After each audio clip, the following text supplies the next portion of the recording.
Hello, everybody. Welcome to our Gouda tasting tonight. I am so thrilled you're all here tonight. As Benji mentioned, he is recording, so if anybody has any issues with that, go ahead and turn off your screen. And afterwards, we'll post this on YouTube, and so you can go back and, concentrate on a Gouda that you missed over or whatever. Hello, my name is Zach Berg, and welcome. Benji is the other gentleman. You already heard his voice. He's going to be kind of emceeing tonight and making sure everything goes smoothly. You also have Will Warner in the chat, as well as a bunch of different mongers tonight. We have a lot of staff, so it's really exciting. We want you to use the chat function and go ahead and ask questions. It's always more fun when there's an interaction. I promise I'll do my best to be compelling the entire night through, but you'll get tired of my voice. So ask questions. I also think, in the spirit of this being a deep dive and being on the more academic side, I want to encourage us to be a little silly tonight. I think Goudas lend themselves to some of the best cheese jokes. And so I want us to get it all out in the beginning, the whole how do you doing and doing good or Gouda. So if you guys have any cheese jokes you've been thinking about all night, if the cheese puns have already started flying at your table, please put them to the chat, and Benji will make sure we highlight some of the best ones. Yeah. So like I said, today is AGC's day. We talked about Alpine cheeses a couple weeks ago and kind of delved into some of the variety we have. And tonight is Gouda Night. I think Gouda is one of the fan favorites in the cheese world. It's so ubiquitous and so beloved. But before we jump into cheese, I always like to introduce the wines first. I think it's a nice way in case not everybody wants to open both wines, but we'll obviously touch on both, so feel free to open both if you're interested in. But if you're going to make a choice, I want to arm you with that before we get going too much further. So we have two really nice wines today, and shout out to Jerry, who's on this call from AHD Vintners, who helped us pick up the red. But first, we'll start with the white, the Cava. This Cava, I really like Cava in general. I like bubbles. I especially find it with cheese or anything that has a lot of fat. The bubbles are just kind of nice to keep the mouth fresh and vibrant. This Cava I enjoy because it's made more seriously. I think Cava, like Prosecco, is sometimes just kind of almost ignored as like the cheap champagne knockoff. And it has its own traditions. It has its own grape varietals. It so isn't that. And this Cava is made with the utmost respect. It's made in a traditional method using a secondary fermentation. So they're not making a giant vat of bubbly and bottling it. Some magic happens in the bottle. It's also made by a house that makes a lot of different cavas, and this is the high end of their stuff. And so I think it's really beautiful, and it's going to give you a lot of those same kind of flavors that you find from sparkling white wine, and I think it's going to go really well with the Goudas tonight. And then the red we have is a cool Rhone. We often use a Rhone blend from a kind of a importer that's picking Rhone from a bunch of different producers and making a cool blend, and this is a different approach to that. So this is a house that's incredibly meticulous in their Rhone production. They are hand sorting all their grapes, and they're doing this beautiful job of in the vinification, they separate it. So a lot of wines, when it's blend, they do field blends. Everything kind of ferments together and you just make a wine. In this case, they're too meticulous. They want to make two really beautiful wines on their own, and then they choose to blend them to have a more deep flavor. I think we'll find throughout the night that the cheeses have a little sweetness to them. That's kind of a hallmark of Gouda, and I'll talk about why that is. And I think Rhone, while I don't think of it as sweet, and we don't really tend towards sweet wine at mongers, there's so much fruit in this wine, and I think it really plays well with the cheese and highlights some of those kind of sweeter, cheesier notes that we'll kind of come across. So those are the two wines, and as always, I'm going to kind of weave in and out of talking about the wines and talking about pairings as we continue through the night. But what questions do we have before we jump into the cheese?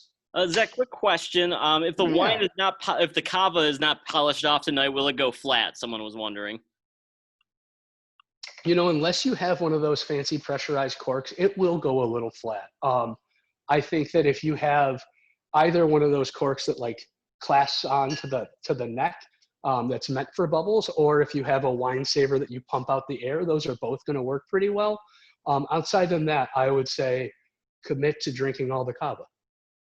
You can do it. I believe in you. but do it safely. No peer pressure here. Yeah. Any other questions, friends? Cool. Good start. All right. Benji, have we seen any cheese puns? No cheese puns yet, but if you want to get a Gouda night going, we can do it. Okay. I'm going to start off with my favorite cheese joke just to set a tone. But, you know, some of you have heard this before, but what's the best cheese to get a bear out of a tree? Come on, bear. Come on, bear. So just, you know, I hope someone can top that. That's all I'll say. But let's talk cheese. Nobody came here to hear me do stand up. So we have 4 Goudas. And, oh, I always like to remind you guys, please go ahead and eat, try things, make combinations with the crackers and the jam and everything you have in front of you. Make sure you save a little of every cheese so when we get to it, you still have it. But I don't want anybody to be tortured because they really want to try the 3rd Gouda and I just keep talking. I really like to talk. So that being said, I want to tell you a little bit about the category before we start diving cheese by cheese. What is Gouda? What does it mean to be a Gouda? And kind of set the tone or set the ideas of Gouda. So Gouda is a really unique cheese in the sense that it is actually not the name, it's not named for the place of production, right? So often with cheese, whether we're talking Comté or we're talking Parmigiano Reggiano, it's associated with a very specific place where it's produced. When we talk about Manchego or something like that, it's still associated with the place, might not be in the name, but it's all about production, not necessarily sales. In the world of Gouda, it's totally different. Gouda is not a place of production. Gouda is the place of sales. The history of this cheese is a very commercially driven history. It is different than you know, the Swiss or the French or the Italian. It is very Dutch in its origin. It is unique. And so Gouda is a province within the Netherlands towards the south, and it got name rights and the right to sell all cheese. And so all of the cheese in the land kind of got processed through this city and then therefore got this big old name. And what's unique about Gouda is it's not defining so many terms, right? When we talk about things like back to Comté or Manchego, you know the geography, you know the animal, and you know a handful of things about process of how they make it. When you say the word Gouda, I know a wider geography, Netherlands, at least originally. Now it's made all over the world. I know something about method. I don't know anything about milk type. I don't know anything about age. They all can vary. So I can have a sheep milk Gouda, I can have a goat milk Gouda, and so on and so forth. I think that the shape is also really unique. That is something that is common through all of them. They all have a similar millstone shape is how I heard them described or saw them described in my research. And the idea is that it's a fairly high moisture cheese for such a hard cheese. And so I really want a lot of surface area to evaporate very quickly. It's also pressed to give it some of that rigidity. And then the reason it has this, this shape on the rounded edges is that nothing's going to get caught. You're not going to break a corner off. And also more so, I can put a bunch of Gouda wheels in a wooden wine barrel, ship it across the world, right? And so this begins this like global commoditization and this global cheese trade. And the Dutch were so known for a vast trading network that it makes a lot of sense that this is kind of a hallmark of their cheese tradition. That's enough talking.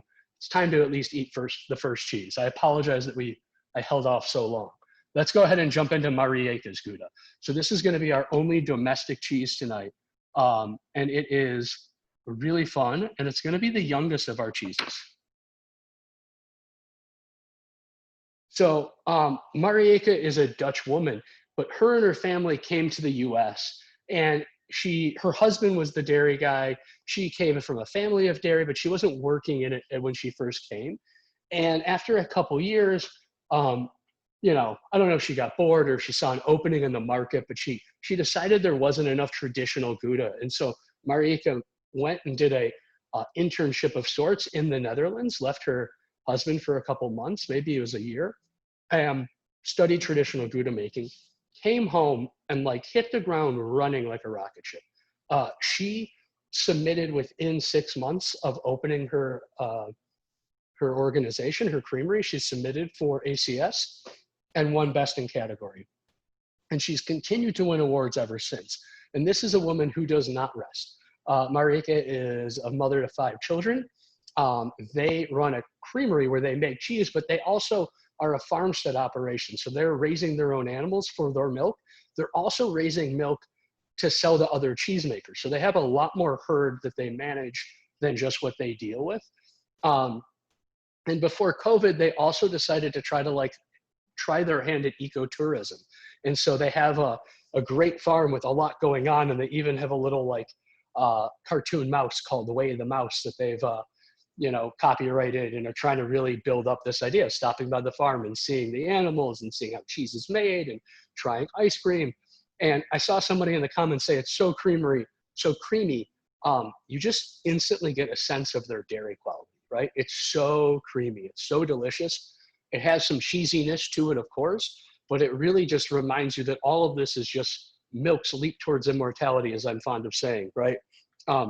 Cheese should remind us of milk. I think the creaminess is a great opportunity to try our cava and see what I said about those kind of scrubbing bubbles from the wine. And of course, as we, taste everything, I want you guys to try everything by itself at first. And then once you've gotten to know a product, then you can start kind of chewing and trying the different wines. When I talk about a wine pairing, it's important to remember that we're not just, eating the cheese, then taking a sip of wine to wash it down. Not to be graphic, but there's a little slurry action when I kind of road test these ideas. So I take a bite of cheese, I still have some in my mouth, and then I drink some wine and see how they interact together. It's a big part of this whole idea is that when we do the rating system, and I'll talk about it in a minute, if you just kind of eat and drink, there's not a big interaction. And the slurry test really kind of road tests it to make sure that when we're talking about these, we're really giving you good tips. Have any questions come across? Anybody have any questions about the Mariekes? Or has anybody found a wine that they preferred it with out of the two? It's really nice tonight. All of our wines are going to go with all the cheeses. It's going to be a matter of what you prefer and what flavors you like to highlight. No questions yet. Someone says very creamy texture and flavor to the Marieke, which is great. Yeah. And so hopefully by now you've tried them both. And so when we talk about pairings, we kind of, there's 2 ways to categorize pairings or think about them, buckets, if you will. You think about complementary pairings or contrasting pairings. And neither one is the right answer, so to speak. They both can work depending on what you're trying to express. And to highlight this, if you think about these 2 wines, the white wine to me is much more of a contrasting pairing. There's so much creaminess in this cheese that the acid and the bubbles, they contrast that, they clean that up. When I try it with the red, kind of what I alluded to earlier is, I think this red has so much jamminess to it and dark fruit, and it really brings out kind of the sweeter notes and almost fruity notes of the cheese, and that's more of a complementary pairing. I saw someone ask about the rinds. Tonight, all the rinds, part of the hallmark of Gouda is that they have some paraffin or wax treatment at the edge. So you're going to want to not eat any of the kind of colored rind. That thin layer of dried cheese underneath is totally edible. It might not be the most pleasant, but all the cheese, all the stuff that is that color and has that texture is totally fine. And then everything's going to have a thin layer of wax. So at Mongers, we talk about this pairing idea and we grade it, right? There's so much happening in a pairing discussion. It kind of warrants more language 1 through 10. And so we've been using this method that was developed by Daphne Zepos really for most of my career. And Daphne outlines this idea of a -2 to +3. So it sounds confusing until you define it. A -2 experience we've all had. It's when you brush your teeth in the morning and you go and have a big glass of orange juice. Boom, everything clashes, it's terrible. There's no tropical sweetness, there's no minty fresh. I'm just pretty miserable first thing in the morning, right? That's a -2 experience. A -1, I think, happens much more when we're grazing it like a large function, right? There's a bunch of different foods out. We have our glass of wine. we're eating, we're drinking, we're eating, we're drinking. All of a sudden, you take a bite of something, you go back to your wine, and your wine tastes metallic and awful. Something interacted, right? The food tasted fine, the wine got ruined. -1. A 0, I think, is the most often. When I was talking about that slurry thing, it's either that they didn't interact enough or we just weren't mindful of the interaction, right? I don't know about you, but when I watch TV and I eat and drink, I don't take notes. Sometimes I do. That's, I'm weird like that. Either way, there's a lack of mindfulness. So there's a 0. There's not an interaction. A +1, we can think of cooking our tomato sauce. And if you add a little red wine to it, all of a sudden the sauce is perfect. But I haven't done any favors for the wine, right? It's just a +1. A +2, I know we've only tasted one cheese, but let's say when you first tried Marieke's, you thought it was kind of flat and whatever. You saw the creaminess, but you didn't get much else from it. And maybe you thought the cava was a little harsh, a little too much alcohol and not enough interest, not enough kind of nothing for you besides that. But when you tried them together, the creaminess of the cheese kind of brought out some of the more lemon peel and biscuity notes of the wine. And then maybe the kind of bubbles of the wine brought out more of the salt of the cheese, and it became a more interesting product. And both of them were kind of enhanced. +2, right? Great experience.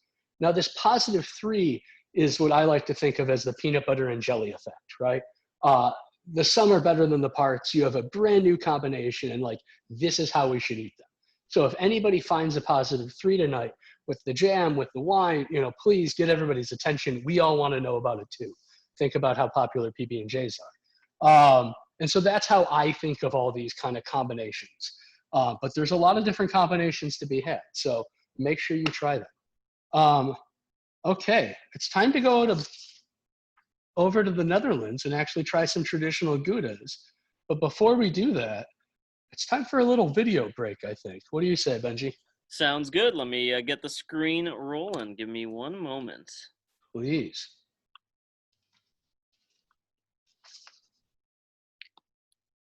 So as Benji gets that ready, I want to point out the reason why this video is even being shown, besides the fact that I need a break for water, is you'll see that a transaction happens in the video, and pay attention to how they negotiate and their kind of their hand signs. It's a really fun tradition from the land of Gouda.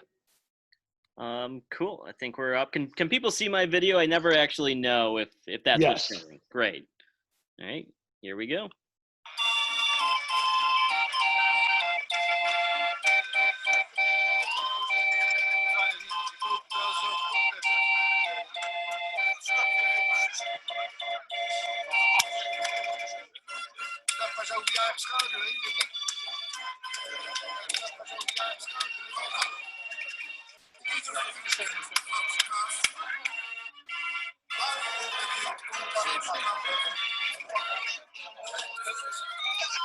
Hey, bedankt. Oké, ja, dat weet je niet. Lekker, lekker, lekker, lekker.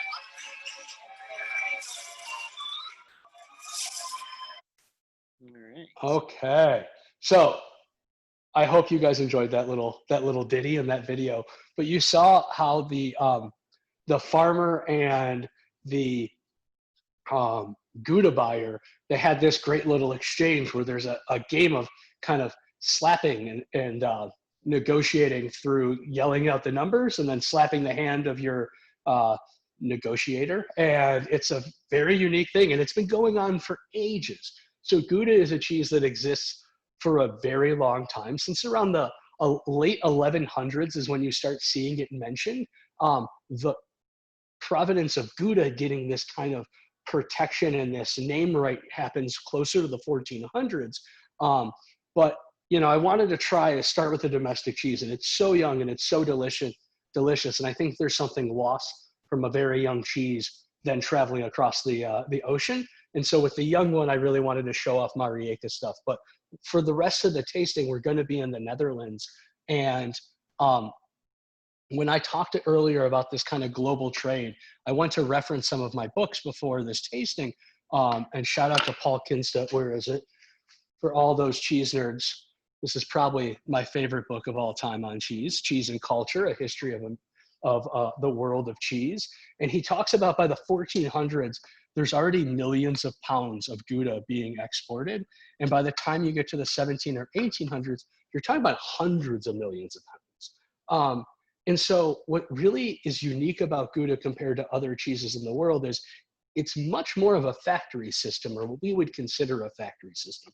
So most cheeses are made in a quasi-industrial setting. There's not a lot of farmstead cheeses or boring costs. They happen, but they're much, much more infrequent. And for both of our Lemieux cheeses, these are coming out of kind of large factories, but they're being bought by the amazing Betty Koster. Betty Koster is this amazing Dutch cheese importer, and she owns a cheese shop in Amsterdam called Fromagerie Lemieux. And Betty and her husband, Martin, they a long time ago discovered kind of a trade secret that most Goudas are aged at a very cold temperature, right? It's all about this commercial transaction and keeping as much money as I can by not losing as much moisture weight. And so aged in a cold environment. And what she decided was, what happens if I age them warmer and kind of let them express themselves more? So same cheeses, she's buying it when they're young and then aging it in her facility. She's an Odelanger, an Appelanger. So what Betty, I think, does is make a much more flavorful cheese. In the case of the Broadbender, we're talking about from the south part of the Netherlands in the Broadbender region. And this cheese is specifically milk from Sannen goats. These are really beautiful kind of, I don't know how good you are all with your goat breeds, but like this kind of picturesque, perfect white show breed of a goat, right? Not a floppy ear, not a mangly looking thing, like these kind of perfect little animals. And they're known for having incredibly clean milk. And at least in the flavor. And what that means is it's obviously all milk that we make cheese from is really pristine and of the highest quality. But when you talk about a milk being clean, it means that it has a low indication of the unique proteins that are a part of that animal. So like we talk about capraic proteins in goats, right? Proteins that are from that species of animal and unique to that animal. And that's part of those flavor markers. Besides the specific proteins, there's also other oils and things like lanolin when you're talking about sheep milk. The same oils that are in the wool end up in the milk in some amount. And so those are the things that give you that kind of gamey flavors or animally flavors. And Gouda is a sweeter cheese. I've mentioned that. And I think this is totally of that nature, but it's goat milk. And it ends up being this great gateway goat. Yeah. Awesome. So, Benji, what do you got? Just say we got a bunch of questions. First, is Black Betty select wheels of Broadbender? Yes, somebody knows their stuff on that end. So Black Betty is wheels of Broadbender that Betty tastes, and she decides when they came in, they have this extra life and longevity to them. And so she's going to hold them for at least 12 months. And then she waxes them in black wax instead of white wax. They get released right around Thanksgiving. What creates the little flavor crystals in the cheese? Yeah. So the flavor crystals in a Gouda and a lot of mountain cheeses is called tyrosine. It's a amino acid that happens to crystallize through the aging process. There are other crystals like calcium citrate, and you'll find that in cheddar. But in this case, it is tyrosine. And that's a huge part. You saw all those hundreds of Gouda wheels laying out in the town square. And a big part of what Betty and people who are buying cheese in mass are doing is they're trying a cheese, and based on the age profile and how much crystal and how much flavor, you have an idea of how it's going to age. So when I said Betty is kind of deciding what Broadbenders are going to be Black Betties, she would be looking for something that's past 6 months, has really nice subtle flavors, no kind of crazy tangents, and very small, tight tyrosine development. So like 1 or 2 crystals per bite. And that's something that's going to age nicer than if it was something that was like incredibly brown butter flavored and had this tangential flavor. Big crystals or a lot of crystals per bite, that's something that's going to be really good for a shorter period of time. Great questions. Next question. Does the Broadbender melt well? And just in general, knowing Goudas can be so different, are there better Goudas for melting purposes? Yeah, totally. I think you guys nailed it. So it's about the crystallization. The firmer and more crystalline Goudas are going to melt, but they're going to melt more like a Parmesan, how they kind of soften and almost crisp up.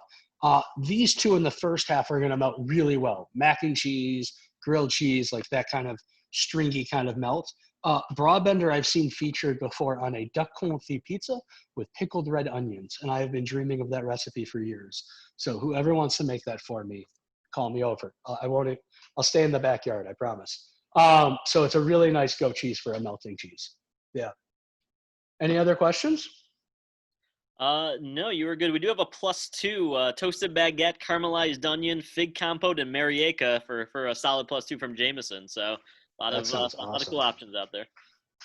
Absolutely. I also realized that I keep forgetting to mention in this kind of broad stroke of what is a Gouda, one of the reasons it does remain with that sweetness and one of the true only differentiations in process that Gouda has and shares is that it's a washed curd cheese.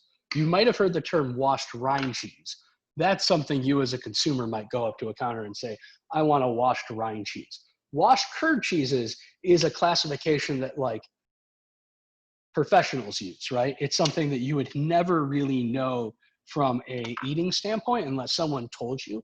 But what it means is if we can all think of how cheese is made, maybe picture a yogurt cup. This is how I always like to describe it.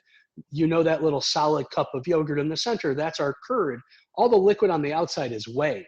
If you were to cut that and keep cutting it, more and more whey would drain out and the curd would get drier and drier. That's cheese making 101, right? It's all about, you know, getting the whey out and making a dry mass of cheese. At a certain point in Gouda production, the cheesemakers actually start draining the vat very quickly and they spray off all the curds with fresh water. Sometimes it's hot water and it helps in the cooking process. Sometimes it's cold water. It depends on a couple recipe factors as they're going into this process. But what that does is it gets rid of a lot of the lactic acids that would make the cheese more savory and tangy, and it really accentuates the sweetness. And that's why first off, Americans like Gouda. We love sweetness in all of our things. And that's why in general, Goudas are kind of sweet, is because we've washed away some of the fermentation power very early in the process to highlight the sweet milk flavors. Yeah, it's just a little part of the Gouda process. Does anybody have any questions before we jump into cheese number 3? No question. Just how does the Broadbender pair with the wines in terms Oh, of thank you. Yeah, I thought it was cool. You know, often I talk about red wines and goat cheese kind of fighting. And I thought because of how sweet and soft the goat cheese is, and also the red wine is a really soft red wine, right? There's plenty of structure in this wine, but there doesn't leave you with this like really dry, puckery sense of tannin. It really leaves you more with the dark fruit. I think it is a goat cheese and red wine that can be paired together. It definitely, to me, once again, pulls out some of the sweetness, and it starts to pull out some of the gaminess with that. And so if you don't mind those flavors, you might really like that. I thought the goat cheese with the white wine was really fun, and also kind of highlighted some of those animal notes, but I thought it was, it kind of made the cheese pop a little bit more, if that makes any sense. Great question. As you can see, I'm ready for number 3. Number 3 is one of my favorite Goudas. And the reason is because it's so unique. It's one that we don't always carry. All 3 of our European Goudas are coming through the cellars of Betty Coster and then coming to us through Essex Cheese. Essex, we've done a whole a whole Zoom tasting dedicated just to these people. I really love Essex. They're one of these importers that focuses on quality, not quantity.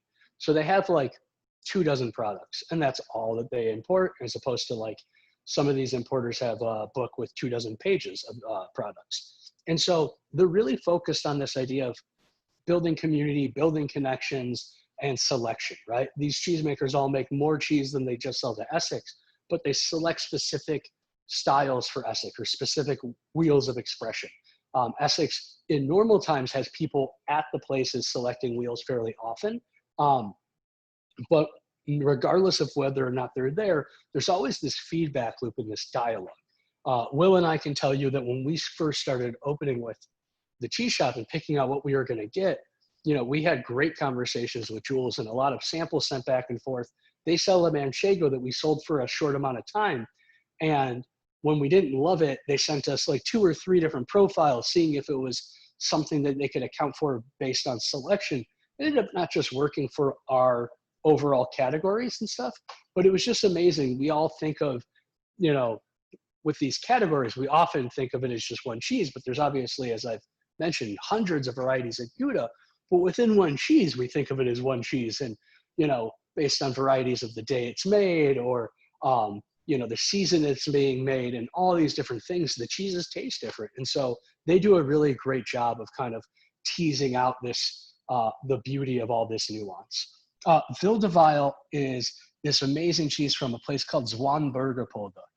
I'm pronouncing all of this poorly, and I'm sure. And there's plenty of video of Betty actually talking about these cheeses. If you ever go on YouTube and go down the rabbit hole of cheese videos, like many of us have. But this is like the most picturesque sounding place ever. It's an island off the coast of the Netherlands where they're raising these beautiful cows. And so what's really unique about Zwaanburgerpolder and the herd that they have in this specific farm is that there are a bunch of mountain cows. I believe they're Frisian, if I recall off the top of my head, but it's not the herd that was originally there. The person who now owns this farm really wanted these bigger mountain flavors in this lowland island that they're making Gouda. And so it's a really unique kind of combination of a breed that you would usually associate with big mountain cheeses being in this lower elevation. But I think what it yields is a really large flavored cheese and one that we don't necessarily think of as a Gouda, right? We talked about the sweetness and this has sweetness, but it also has so much grassiness. And I mentioned earlier that Goudas are mostly factory cheeses. This is one of those rare exceptions. So this is a Boerenkaas. This is made from one family's farm and the milk from just their cows. And it's a really perfect expression of just this one island. I think cheese in some of its more fun times can be this great taste of place. Terroir is the fancy French word you hear a lot. And sure, in this case, you're talking about one goat breed in one region, but here you're really talking about like a single herd in a very special way. With the wines, I think you're going to find similar notes coming through. That white wine, that cava, you're going to actually get a lot of the, most of these cheeses, I think, have made you think about the acid in the wine. And I think this is actually going to make you think of the grassiness in the wine and some of the minerality and some of those different notes. This wine, like I mentioned earlier, is made with a lot more respect than I think a lot of cavas are made and a lot of Proseccos for that matter. And I think you get some of the character of those different grapes and all these random blending grapes that make up this cava. When you try the Ville de Weil with the red, I think it's all of a sudden right back to that like really kind of gamey fruits. I almost think of like braised meats where sometimes you can add a little fruit into a braised meat if it's something like a game. Yeah, they're fun wines with that. What questions do we have? Alex says it reminds him a little bit of Parmesan, the cheese. That's a good call. I often call this like the Parmesan Gouda. That grassiness, to me, the note, if I had to put a pin on what I think is the crossover, is that pineapple flavor that I often get from Parmesan. I get in this cheese as well. It also has a great crystalline texture. We're starting to get a lot more of that tyrosine development, and that lends itself to that Parmesan because Parmesan is really a giant block of tyrosine in many ways. Zach, have you ever looked into why, if you look at like in Italy or Spain with how certain cheeses have a lot of regulations, why that never happened with a Gouda in the same way? Yeah, I think it's about this, it expanded so fast and there's such a need for supply that I think it's just about meeting the market demand. I mean, if you think about going from tens of millions in the 1400s and then by the 1700s, without the technological advancement that we have nowadays and, real shipping logistics and things like that, going to the hundreds of millions, it's an extreme jump. And so I think that if you were to regulate it just to, Holstein cows from the west coast of the Netherlands, you just could never have made enough cheese. So I think that's part of why the lack of regulation exists. And I think it's important to also note that like there are other cheeses made in the Netherlands that we just don't get. They don't ship. There's not a reason to ship. Any dairy culture has a beautiful, diverse butter and yogurt and soft cheeses, but really for hundreds and hundreds of years, they've built their commerce on the hard cheese that we know. The other cheese in the region that we often hear about is Edam. And Edam's just another village, another city. And the big difference between an Edam and a Gouda is it's less pressed, a little more rounded. And it's usually a much younger cheese and higher moisture content. But it's essentially another wash curd cheese made in a very similar way. And so they both didn't have cheese diversification, nor did they have this regulation. And I think both of it is just a matter of meeting demand. One question for you. Why are Gouda not used in the same culinary fashion as comparable Italian cheeses? We obviously saw the Parm, Villavide. Yeah, I think that's a really great observation. I've talked a lot about, especially on the Alpine tasting, if anybody watched that, I kind of got stuck on a point about cookbook writers and their part in this discussion and developing cuisine over time. And I think that so often they get fixated on a specific idea of a cheese and not necessarily the flavor, right? If you said, put a Gouda in a recipe, as we've talked about, you said nothing, right? You have to specify a young Gouda, a cow's milk Gouda, this and that. And so I think when when a cookbook writer is thinking about a grating cheese, they just so quickly go to pecorinos and parmesans. But the Vildewild would work and cook in a very similar way. I think it actually has a little more moisture than those two aforementioned cheeses usually do. And so it might be a little bit more fun. I really encourage people to try to think about what the intention of the writer was. What is this cheese doing in the recipe as opposed to like what specific cheese I need. As someone who's watched a lot of very nervous people go up to a food counter or a cheese counter and be like, I need Roquefort. And you're like, do you? Or do you just need blue cheese? I think you could totally start playing with that idea and trying to use firmer Goudas in the recipes. And I would love to hear some of the results. Yeah. I've got a theory on that. And, please, Will. My number one guess would be that how many of you, by show of hands, can name a Dutch recipe other than a Dutch baby pancake?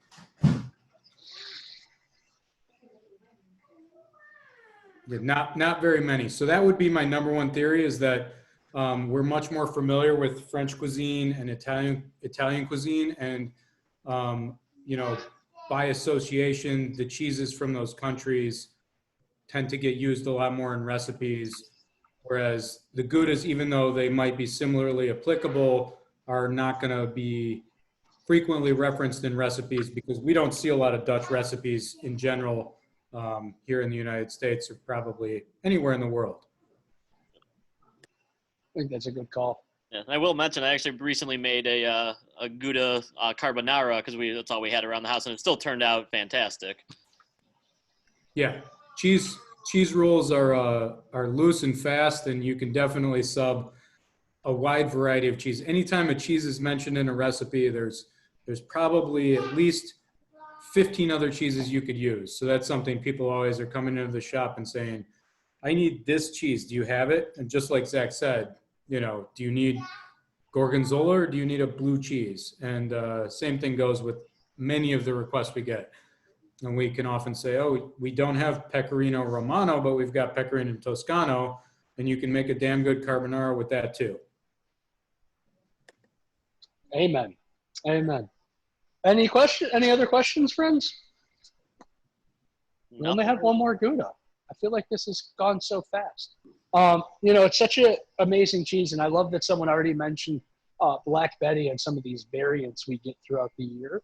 I want to shout out Terschelling, which is a sheep's milk Gouda that we get from this same lineup that we just absolutely adore. And Essex had a release, or they mentioned a new secret that they're coming out with a new sheep's milk Gouda that will hopefully be around for the fourth quarter. So we're very excited to see that. And I actually recently tasted through the whole Marieke's line of flavored Goudas.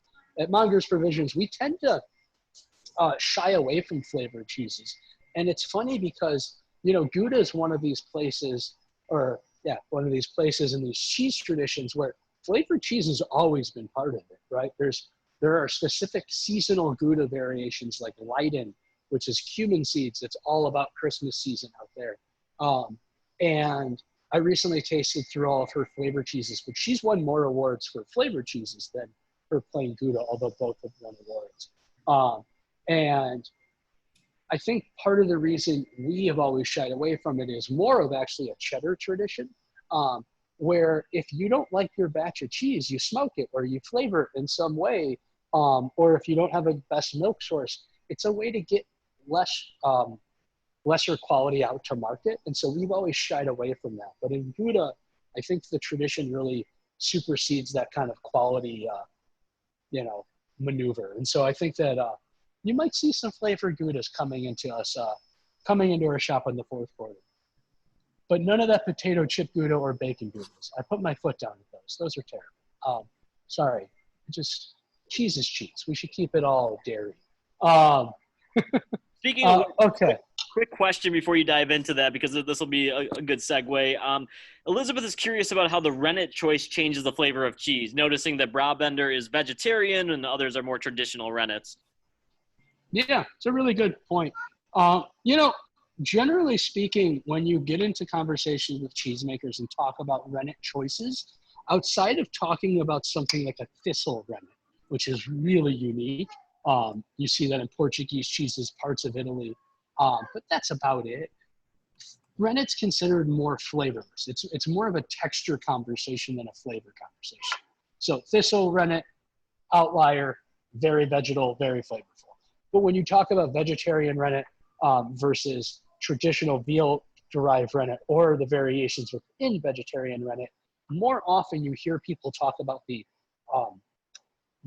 strength of the set is how they kind of phrase it. So how well does the cheese knit together, and therefore how well does it age in the long term? It's less of a flavor consideration. I couldn't tell you what I perceive as the flavor difference. You do find that often bolder cheeses and more aged cheeses are commonly going to use a traditional rennet.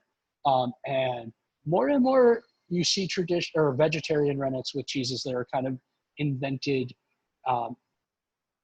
more contemporarily. Like if you came out with a cheese in the last 10 years, you're much more likely to use a vegetarian rennet than if you came out with the cheese, in the 1400s, obviously. Vegetarian rennet really didn't get commercialized until the 1970s, is worth noting. It was actually kind of was a need as the veal market kind of crashed in the late 70s, early 80s, and we stopped having rennet as a byproduct of a veal market. We had to come up with an alternative. So I don't know if that answered your question perfectly, but that's my perception. Perfect. Any other questions? Nope, dive into the signature. Okay. As you can see, once again, I couldn't wait. So Lemieux's signature. This is, I always like to tease, these are rescued wheels from Beemster. And the reason I say rescued is because Beemster, we think of as a company, but it's a whole region, right? It would be like if we named a cheese company the Midwest. And the Beemster company buys a tremendous amount of cheese from this region and other regions within the Netherlands. And Betty is buying cheese, once again, in a factory that Beemster is using. And so I like to joke that she's rescued these cheeses and kind of elevated them to not just a Beemster XO, but to a Lemieux's signature. And once again, it's that warmer temperature, a little more humidity, much more like you would see in a Parmesan cellar. And this cheese just has so much depth. This is our #1 selling cheese in the company's history. We sold more of this cheese than every counter we've ever had. And I just think that it gives you everything you came to look for, right? We talk about the sweetness, and in this case, the sweetness is very butterscotchy, brown butter, those really round notes. But you also have like a tremendous amount of salt and cheesiness and savory notes. This cheese, I think, goes incredibly well with brown liquors and scotch and things like that if you are ever looking for cheeses to pair with cocktails. And with the wines tonight, you know, the white wine is really unique with it. I think it brings out more of the saltiness of it and more of the, I guess, more of that kind of cheesiness. And I hate using that term, but sometimes that dairy, there is just no better term for it. When you start to almost feel like you're tasting a Cheez-It or something. And with the red wine, I think you get much more of the fruit notes. And I really actually think that with these two together, it really elevates the wine more than the cheese. Sometimes it's hard to decide. And I always say when you're coming up with pairings, you have to decide who's boss. And so I try to find wines that will elevate a cheese. And sometimes you find it the other way, where the wine really gets showcased by a pair. Anybody have any questions? Or I'd love to hear what pairings you guys thought along the line you really liked. We do have a general discussion going on about how much was sold in Campus Martius and Cass as well of the Lemieux signature, knowing it's quite popular, especially you know, during the holiday season. It was crazy. Yes, it was very fun. I should also say, I got the chance to meet Betty Coster in October. I was in Italy. I had won a trip to Italy for a food show, and Betty was on the same trip as I was. And it was a really fun moment for me. I was hanging out with the chaperone, my chaperone for the trip from the distributor who sent me. And I was like, is that Betty Coster who just walked in the room? And she's like, I don't know who that is. And I was like, I think it is. I'll be right back. And I like ran across the room and just started tripping over all my words. It was like, I sell your cheese. You don't know me, Detroit. You've been to my shop once. So Betty had actually visited our original location in Farmfield Table many moons ago, and I was on my honeymoon. And so Betty and a bunch of the Essex people stopped by our very original location, and I wasn't there. So she had seen the shop, she remembered it, and it was very funny. She made fun of me for like gushing over her. She's like, I'm a cheese person. No one does this to me. Who the hell are you? But Betty is an amazing woman. It was really fun. For me, I've been selling her cheese for over a decade at this point. These are cheeses that you would see at all the great shops around the country. So Zingerman sells Lemieux cheeses and Essex cheeses, as well as By-Rite in San Francisco. And I'm so proud that we have them on our counter. And not only we have them, they really make up some of our top 10 cheeses. We've really built the shop around them. So, yeah. General question from Jameson. Do you have any recommendations for Broadbender pairings? Saw apple and fennel pizza recommendations, but knowing, you know, you guys are experts on it, what's some Broadbender recipes or pairings? Yeah, that's a great question. You know, I think that I often, when I talk about pairings with goat cheese, in general with pairings, I really focus on this idea. In my head, it's very clear, but I don't explain this well, so I apologize if it comes out weird. But there's like secondary notes, right? If you really focus on the first and biggest note in something, there's often a lot more opportunity for clashes. But if I focus on like the sub notes and the secondary notes, I can have a lot of fun. So in goat cheese, there's often a lot of herbaceousness in the milk. And so with wines, I really tend towards Albariños or Vino Verdes or wines that have this like greenness to it and herbaceousness. I think Broadbender is kind of unique because there is a little bit of that, but it's so sweet and almost decadent. I always call it the goat milk creamsicle, that I think you have a different conversation about pairing with this cheese. I tend to be really fixated on higher acid white wines to cut that fat and bring out some of that nuance that the cheese has, because I think it has so much flavor. And sometimes you kind of get carried away with just the sweet and the creamy up front. So I really want something that brings out that nuance. So, you know, I would be looking at French style Chardonnays or more traditional Chardonnays. I'd be looking at, you know, a nice Sauvignon Blanc, not something like New Zealand Sauvignon Blanc, but maybe even a Sancerre. You know, I want something that kind of shows this cheese off. Once again, this idea that I'm always looking to express more about the cheese. In terms of like actual recipes, I'm at a little bit of a loss. I'm trying to think if I've done any. I so often have a lot of cheese at home, and most of my mac and cheese or my recipes are just use as much cheese as I possibly can to kind of work out the little bits. So I don't have a just Broadbender recipe at the top of my head. Will, did anything come to your mind? I was trying to think. I said for wine, I might try it with some aromatics too, because it's sweet and it's kind of complicated, but it's not like sharp or acidic like some of the Loargo cheeses are. So I think that it could work well with some of the aromatic whites as well, as long as they're sufficiently high in acid and not too, not too flowers and nothing else. And recipes, like I've been racking my brain as you've been talking, and I can't think of a lot of recipes, mainly because I just eat it. Somebody said Gouda and asparagus. I mean, the only thing that like really comes to mind is like shaving it onto salad or greens or something like that, kind of using it as an accent to something fresh and light, I think is a great way to go with Broadbender. Yeah, I saw someone in the comments say risotto, and I think that's a great idea.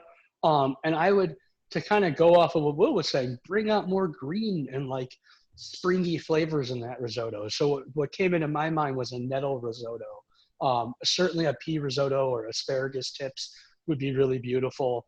But I think you guys should try cooking with it. It's really a great cheese, and goat cheese is hard to find cheeses that are so malleable and good for so many different things. So, Zach, can you refresh what Betty Coster's role is in cheese? Is she a commodity trader? Is she someone who makes the wheel, buys it? What is her role?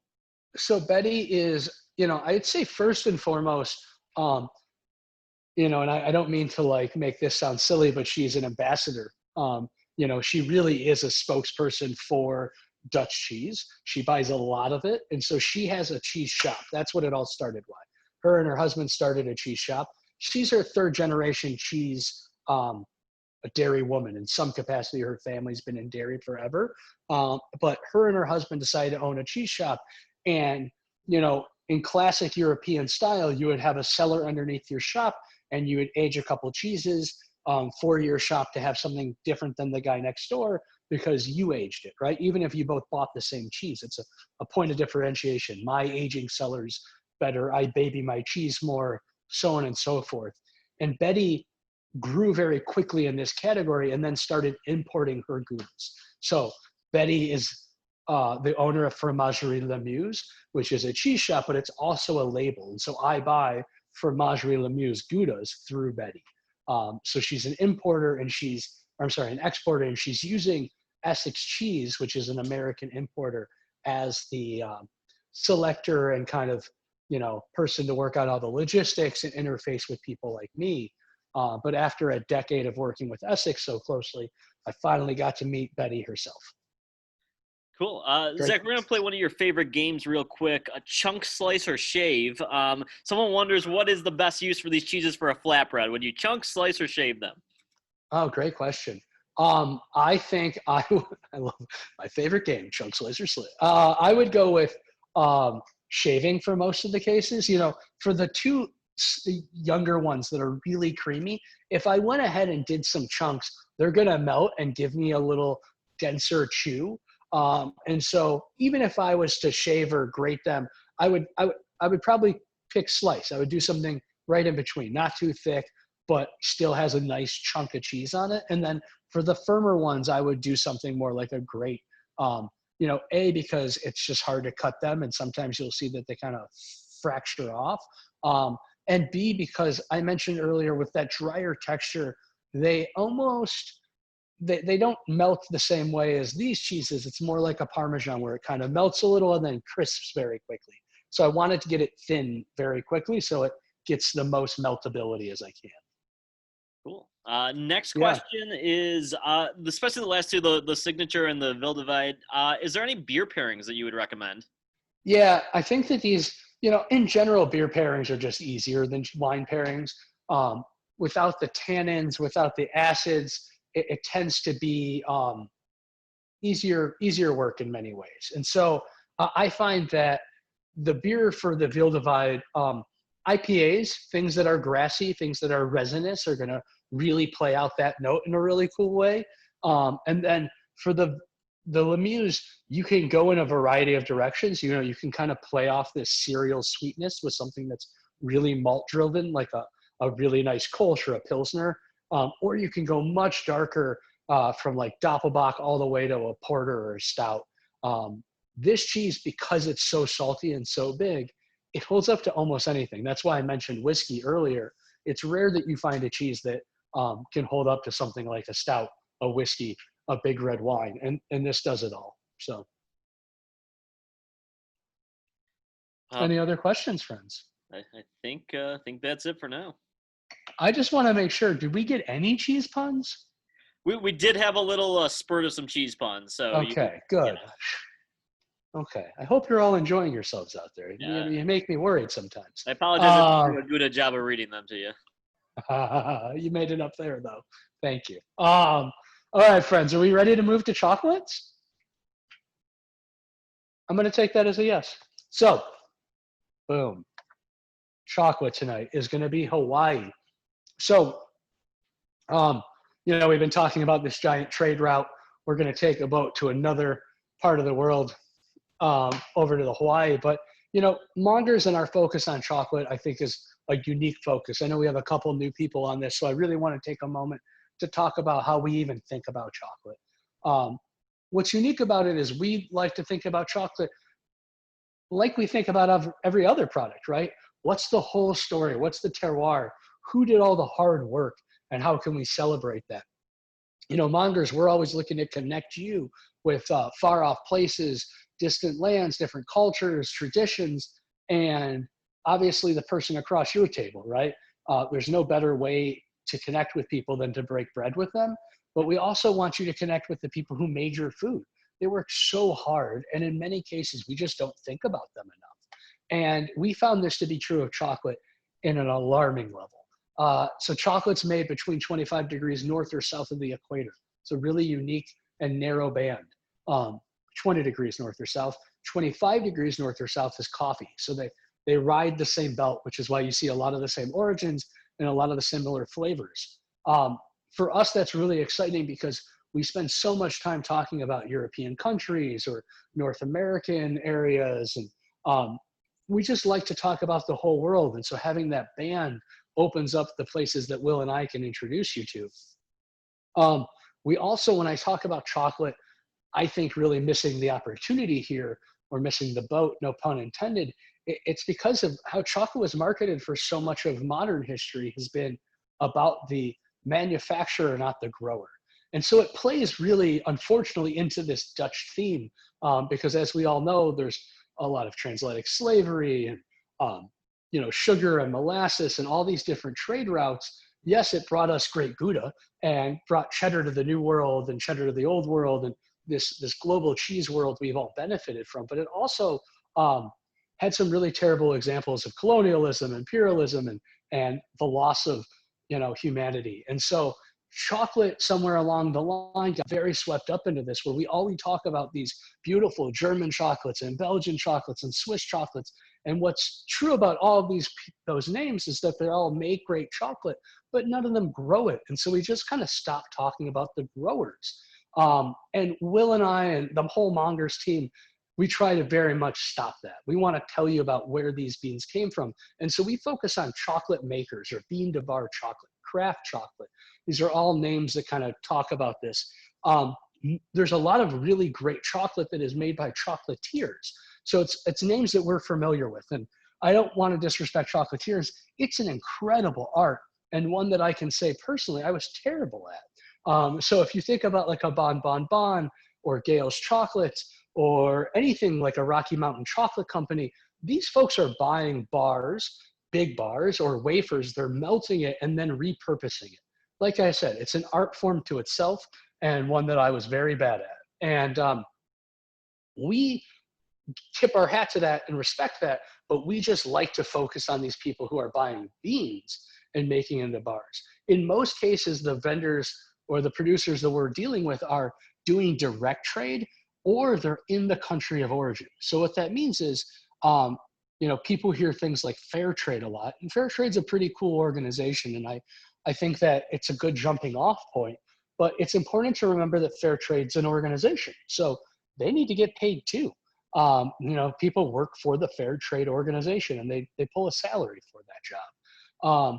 And so when you do a direct trade, you don't have to pay that organization. And I always think that there's something really, it's hard to screw somebody over if you shook their hand and got to know them. And so much of the exploitation and bad pricing and commodity pricing of chocolate, that happens on this larger commodity trading, right? And so the idea that they're doing direct trading, or in the case of Manoa or Maru or several other of our producers, this is where it's produced. So Manoa is really cool because in the US, we have very little of our country in this equator line. And so this is the only state in the union you can grow chocolate. I always like Will's explanation, like I can grow chocolate in Cuba, but Southern Florida, 80 miles away, too north, right? It's a very strict line. It doesn't mess around. And so this is the only chocolate and the only product that we have in the chocolate section that's 100% US made. Manoa, I think, does a really cool job. If anybody really wants to learn more about chocolate, they have Chocolate TV on YouTube. They have dozens of episodes going through every single step in the chocolate making process. And it's something that we find people know way less about how to make a chocolate bar than they do a cheese. Not that any of us could do this in our home kitchen tomorrow anyways, but chocolate, there's a lot of steps, and I think they do a great job of kind of informing the consumer about it. Also give a great tour if you're ever in Hawaii. There you go. Benji got to go check it out on his honeymoon almost 2 years ago now, right? Yep. Crazy. So let's go ahead and try the chocolate. I unfortunately did not unwrap it earlier, so I apologize for the crinkling of my cellophane. But, you know, just to kind of run through how we evaluate a chocolate and what we're looking for, hopefully your chocolate has a little shininess to it, right? That's the sign of a well-tempered bar. And also we want to hear that little snap when we break the chocolate, right? It should have some sound. If we don't hear that, it's a chocolate that's bloomed, right? It's still totally edible, still totally delicious, but it's fallen out of suspension. There's chocolates made of several different compounds, proteins, fats, all these different things, and they're in this perfect matrix. And what happens are they fall out of suspension and they bloom. And so it gets a little dusty color, it gets a little more granular texture, and chocolate that's bloomed is actually totally still repurposeful. I can go ahead and retemper that chocolate and use it still, but it just has a little less texture and satisfaction there. Hopefully yours isn't bloomed, mine isn't. When you taste chocolate, you know, I think it's always nice to take a couple chews, but eventually you really want to start kind of focusing on melting and not chewing. And the reason I do this motion is because what I do is I gather the chocolate on my tongue and I press it against my hard palate. And the reason I do that is your hard palate's a lot warmer, so it's going to increase the meltability. But also by doing this motion, I'm wafting all sorts of flavor compounds and volatile compounds down my olfactory gland, right? So I can smell and get more information from my nose than my taste buds. There's more receptors there. And so I'm trying to increase my retronasal tasting notes, which is the idea of wafting something down that nasal cavity. I always find these chocolates to be really floral.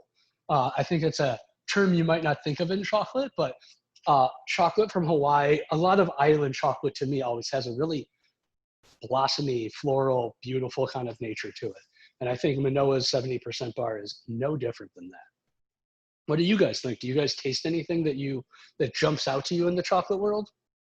Jameson mentioned another pairing, the Lemuse with the chocolate. The signature is unreal, and you know we often come up with during these chocolate and cheese pairings that people get really excited about. Can you talk a little bit about how the chocolates usually pair with these cheeses? After I try it myself, yes, I can. We love that idea.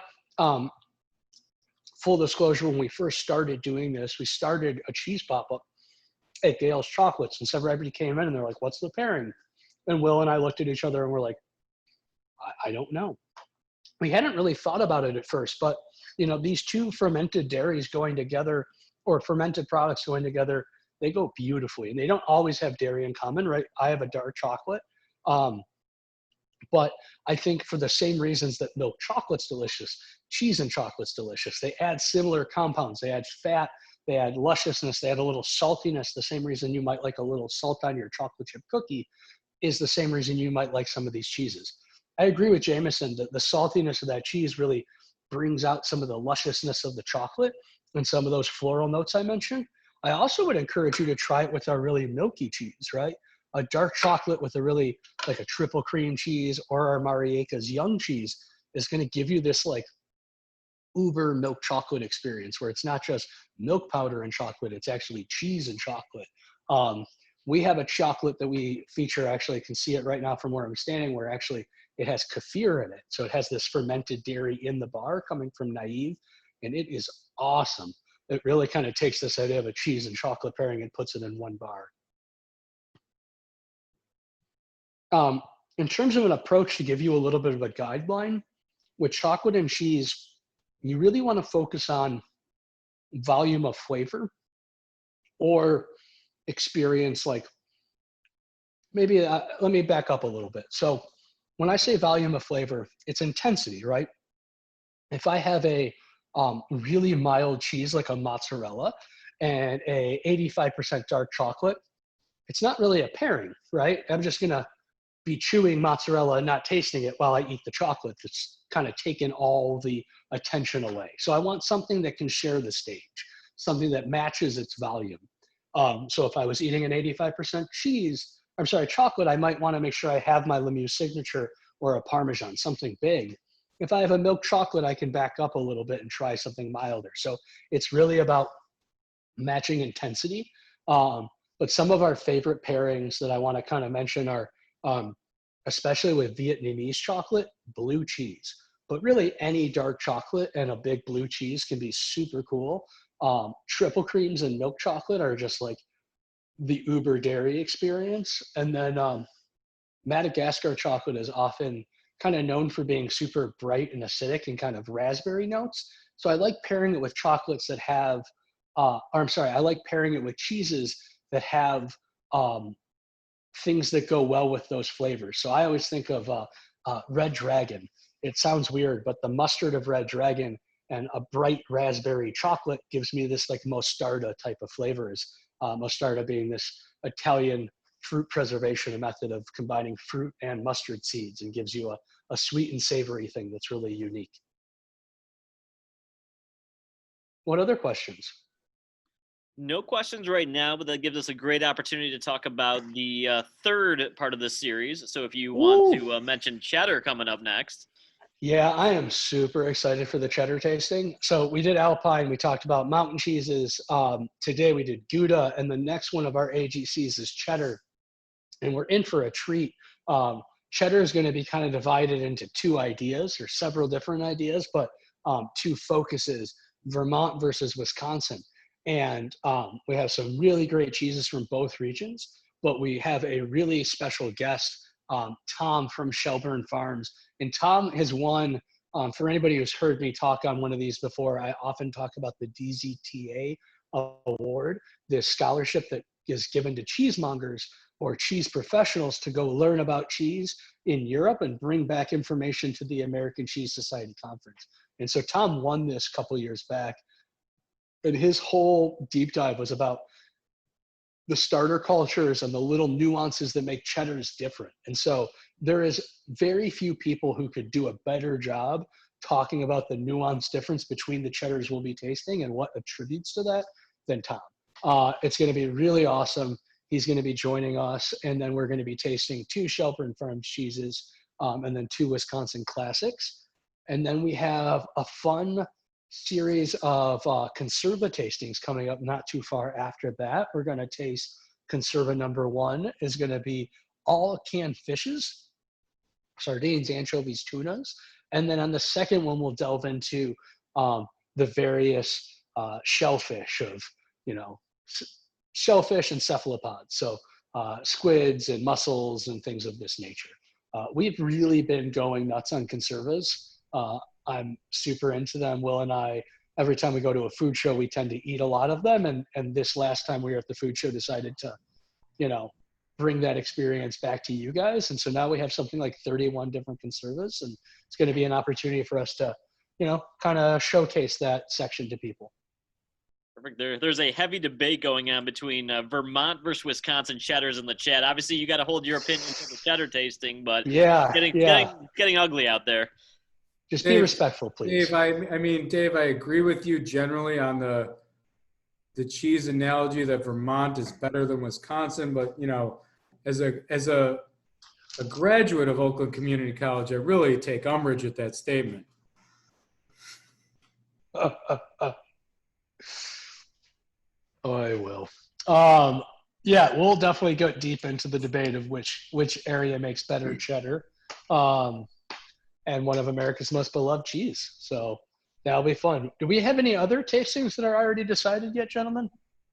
Just the two conservas and the cheddar coming up. We've talked about some other. Will, I don't know if there's anything else on your mind. I think Benji mentioned a cheese and chocolate one, and I think it might be time for another one of those. We'll get some more on the books.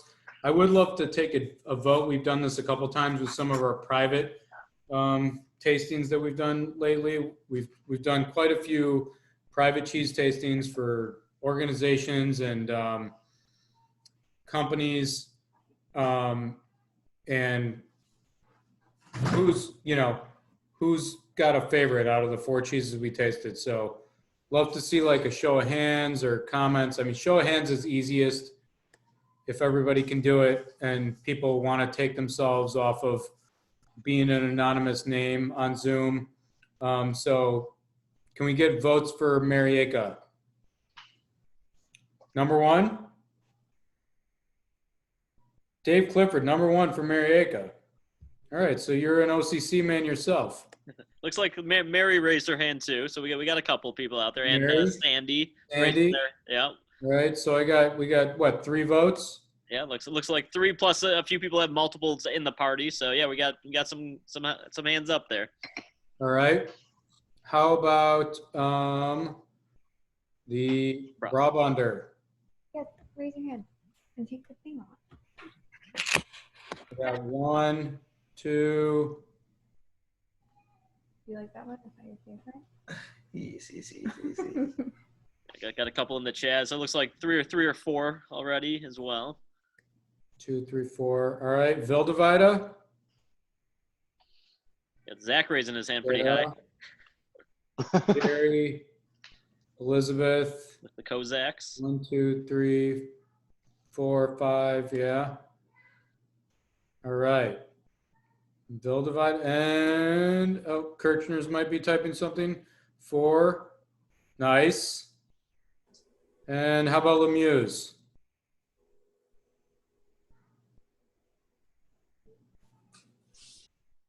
2, 3, 4. All right, it looks like Vildevida might have won tonight, which is pretty awesome. It's because you guys are a sophisticated group. So yeah, you wanted something a little different. Perfect. Well, friends, I apologize if my sound any different. My headphones just decided to die on me. So I hope you all can still hear me all right. But do we have any other questions after the vote? I'm glad to see Vildevida win. We did have one person who recommended a meat and cheese tasting. We haven't done the charcuterie one since Father's Day, so. Coming up, that's a great call. Meat coming back up. I think a chocolate and cheese pairing, and I went on seeing another family tasting. I thought we did a really fun job with that. So as I love to say, if you guys keep showing up, we're going to keep doing these tastings. And as Will mentioned, we do private ones. So if you want your work team or your family to celebrate a birthday or some occasion where not everybody can all be together, it's really fun to join on a small Zoom together. And we always let you have a little time afterwards. So it's not just me talking all the time. But thank you guys from the bottom of our hearts. We love doing this. We love connecting with all of you. We're so appreciative of all the support. And if there's anything we can do for you guys, please let us know. A pickled bologna tasting is going to be on the books. It's going to be $300. One bologna, and that's it. But we'll do it. We'll do it. Beef bologna or What? beef bologna or regular? It's just going to be like Kowalski pork bologna, you know, in a jar with vinegar. Wait. Someone requested it, but you know, we're here to please. In all seriousness, though, thanks everyone for tuning in. We really appreciate it, and a special shout out to our employees who tuned in tonight, and we thank them for taking the time and learning about these awesome events and tasting cheese with us, even while they're not at work. And to Mary Aviles as well. She was kind of instrumental in us launching the brand in Detroit, and we appreciate that she's on the call and had a good time. So we always have fun with these, and we're super happy to keep doing them. Thank you, Benji, for mentioning my TikTok career. Anytime. He's got another like 30 days on TikTok before it's banned in the United States. He's been real into TikTok for the last 6 months, and it may just go away, and all of his dreams of fame will be crushed. I'm already on Triller, though, so don't worry. You can find me on that as well. And, of course, we're on Pinterest, YouTube, Facebook, Instagram, and I bet something else that I'm not even aware of. So. LinkedIn as well, yes. LinkedIn. We're professionals. Yeah, we are professionals. Thank you for that reminder. All right, friends. I hope you all have a wonderful night, and thank you so much. We'll be on cleaning up if anybody wants to stay and chat and ask any other questions. But I hope you all have a wonderful night and get home safe if you're not already there. Thank you.